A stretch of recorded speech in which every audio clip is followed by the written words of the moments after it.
மாநிலத்தில் தேவகியோட மகன் எப்படியாவது சாதிக்கணும் அப்படின்னு சொல்லிட்டு மிடில் கிளாஸில் பிறந்தனா எப்படி சாதிக்க முடியும் அப்படின்னு சொல்லிட்டு ஓரமாக போய் உக்காந்துராம வறுமை தலை தூக்கினாலும் தசைகள் ஓயாம கனவு என்னும் படிக்கட்டில் எப்படியாவது உயரத்தில் ஏறி கையை தூக்கி இங்கே நானும் இருக்கேன் அப்படின்னு காட்டிக்கிட்டு இருக்காரு. ஒரு நாள் அந்த கைகள் சௌரவ் கங்குலியோட வேட்டையில சிக்குது. அப்போ உடனே கங்குலியால் இந்தியன் டீமுக்குள்ள கொண்டு வரப்பட்ட அந்த ஜெகத் ரட்சகனின் பெயர் தான் மகேந்திர சிங் தோனி.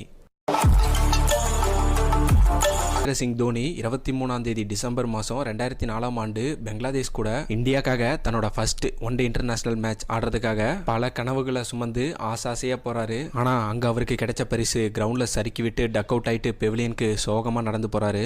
இது அடுத்தடுத்த மேட்ச்ல தொடர்ந்து நடக்க இந்தியாவில் இருக்க எல்லாருமே இவனையெல்லாம் ஏன்டா டீம்ல எடுத்து வச்சிருக்கீங்க, அவெல்லாம் அவ்வளவுதாங்க, இன்னும் கொஞ்ச நாள்ல போயிடுவான் அப்படின்னு இந்திய மக்கள் எல்லாருமே தங்க உண்டியில தகரடப்பான்னு நினைக்கிறாங்க.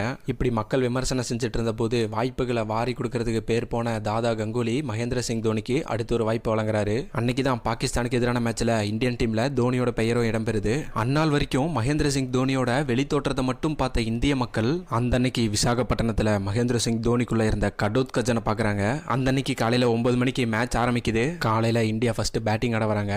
அப்போ கிரிக்கெட் கடவுளான சச்சின் டெண்டுல்கர் வெறும் 8 பாலுக்கு 2 ரன் அடிச்சு பெவிலியனுக்கு நடந்து போறாரு. அவ்வளவுதாங்க, அந்த காட்சிகளை பார்த்த இந்தியன் ஃபேன்ஸ் எல்லாருக்குமே ஹார்ட் அட்டாக் வந்துருச்சுன்னே சொல்லலாம். அப்போலாம் இந்தியாவில் ஒரு பண்பாடு இருந்துச்சு. என்னன்னா டெண்டுல்கர் அவுட் ஆயிட்டாலே டிவி ஆஃப் பண்ணிட்டு இந்திய மக்கள் எல்லாருமே போய் அவங்க வேலையை செய்ய ஆரம்பிச்சிருவாங்க. அன்னைக்கும் அதே தான் நடந்துச்சு. டிவி ஆஃப் பண்ணிட்டு வேலையில மூழ்கி இருந்த எல்லா இந்தியர்கள் காதலையும் விசாகப்பட்டினத்துல இருந்து ஒரு சத்தம் கேக்குது. அதாவது பேட்டில இருந்து இடி மாதிரி கேக்குது. அப்போ இந்தியாவில் ஒரு செய்தி வேகமா பரவுது. அது என்னன்னா புதுசா வந்த பையன் அடிக்கிறான் அப்படின்னு இந்தியாவில் இருக்க ஒட்டுமொத்த கிராமம் வரைக்கும் நகரத்துல இருந்து இந்தியாவில் இருக்க எல்லா மூலையிலையும் பரவுது. அந்த அன்னைக்கு அந்நாள் வரைக்கும் சச்சின் டெண்டுல்கருக்காக ஆஃப் பண்ணப்பட்ட டிவி அன்னைக்கு மகேந்திர சிங் தோனிக்காக ஆன் பண்றாங்க.